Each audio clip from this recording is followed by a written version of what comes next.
gene yo fike ole yo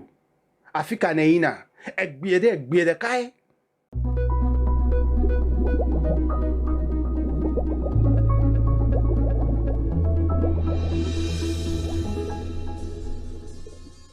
yo no vi lolo me dogbe na me sia me va gben ke fa vala ji nko nyenye dem na nya me ne fa moji chagbagba na subscribe wala ke ma na ma video kula me no vi akpedada na ina subscribers wo kula me yo le video ma mi awole doji mebe comment ngonglo le video tere me yenu video ame yo le comment ngo akpena mi awole doji akpena mi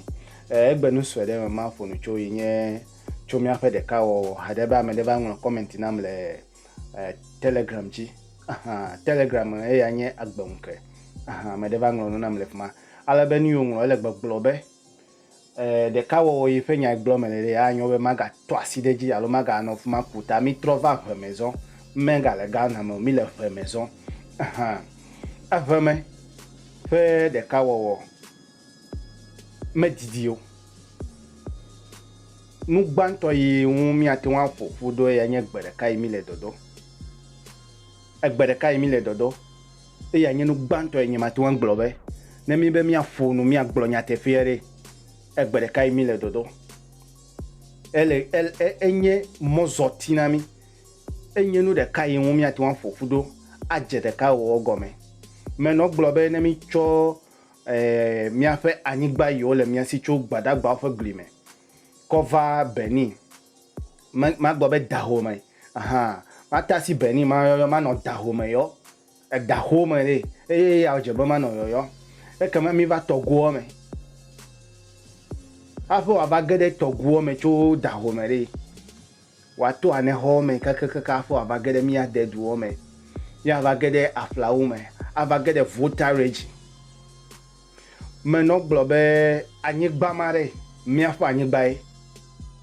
anyigba mare ekeketa keke dabo wu Ghana fete ekeketa wu Togo fete anyigba ile miasi le veme me le gbogbo le veme de ekeketa wu Beni duo ta de ka wo egbe le miasi ye ya nye te fe ma mi acho te fe mi acho ya nye gbe le miasi ale nukata me le nyama glo me zomo cho afe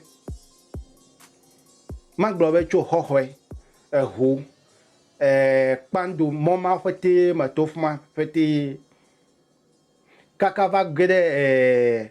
badu pleto ma me hante fe va gede chevie yida ne ho kaka ide da ho men tontoto gbo me yefma fo meto la signe le da ho me e anya nya me ma gbo na we okay ne mi po na dere mi akpo be egbe mi le dodore de ko do vovo vi vono nyo be mi hlen na gbale me de ma twa le podo mi agbale yin agbale mi afete mi le mama le tefe yo me yo fufula e ya nye bibla yo ngolo na mi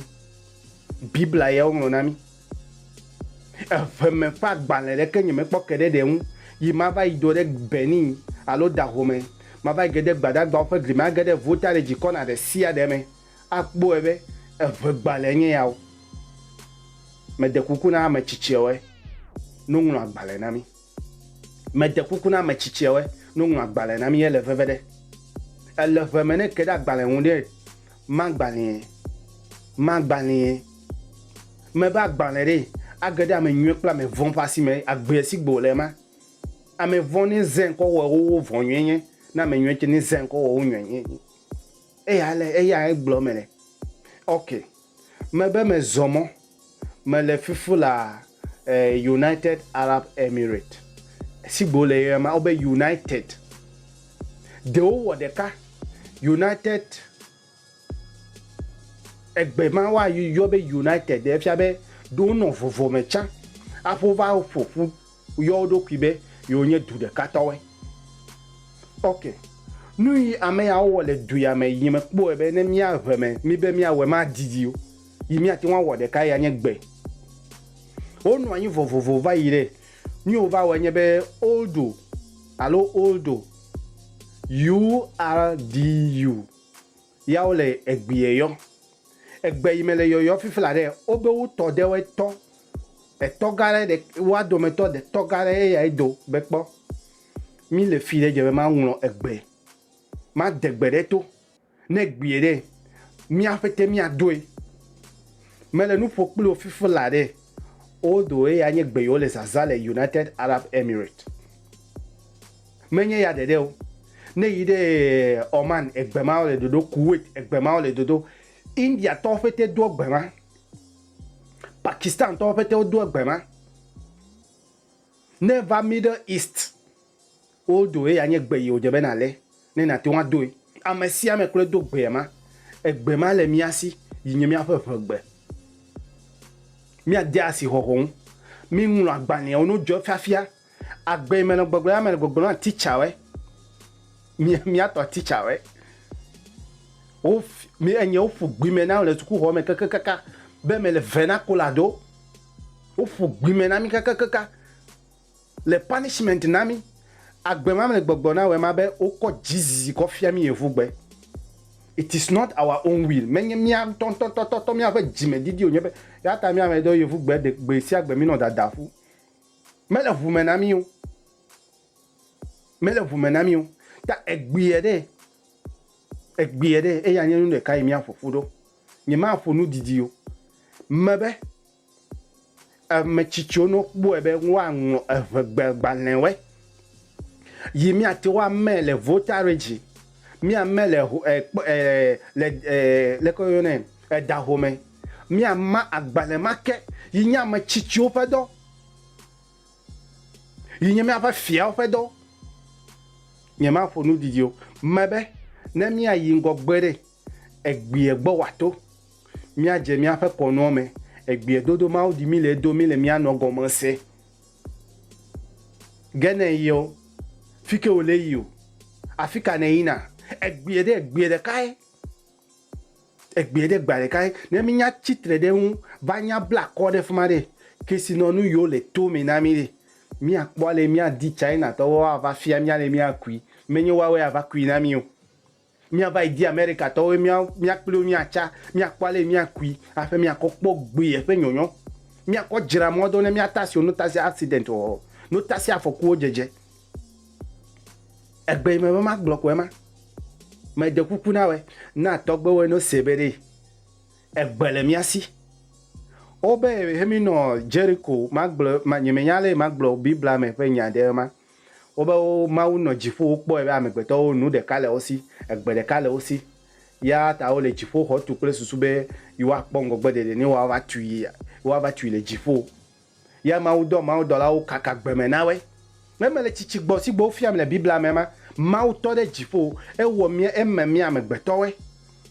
eme mia egbe ɖeka le mia sita ɖe ya wòva na egbe vovo mi nye ma ble o matsi na wobe ahatsoe culture changes abe ale me le gblɔ egbeawo te woto vovovovovo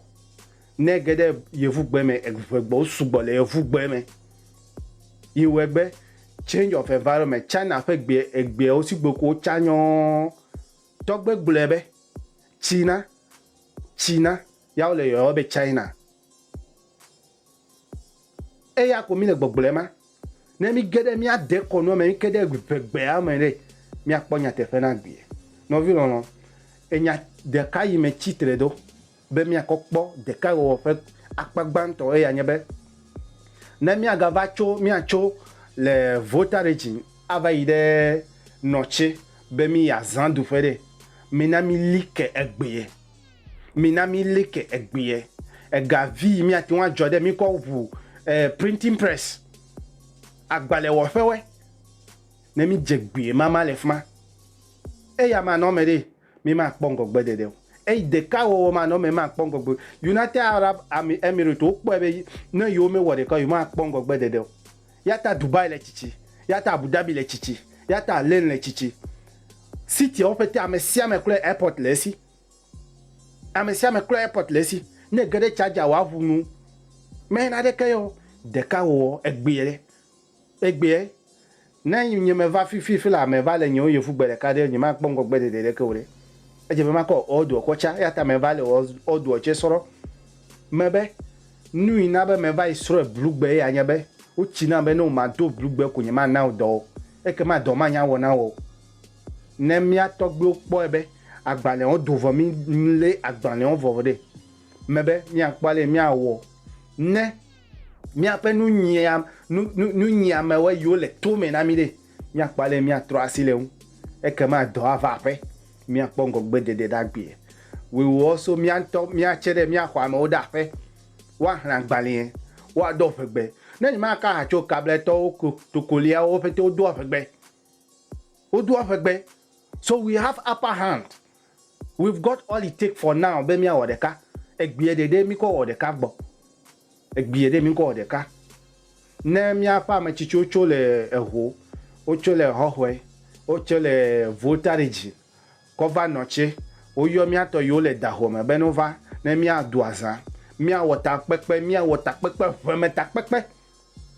Eke me a kpongo gbede de na gbiye. Amedo we. Ojejina we. Me bia sebe.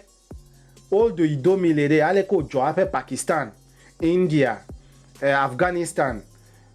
O fete me dogwo o le fi. O fete o le gbiye de kado. O be o togbere chobere. Ao ale mi ke kale fi de ya de gbiye de to. Ya o de gbiye to egbe o de to de ya o ne nko be odo. E ya ta o fete o le gbiye do. Ta nyemega nya o Middle East fetere o do gbere ka. Yinye odo. Me yata me va mojo me be mi ape vota reji West Africa le fmade e fegbe mi ati wan like me bia dagbe na Afrika bia dagbe na mesiame ame yo le video ma fete ma usogbo lisa ma oketiketa ne na done ijina mi no viro lowe mi anokare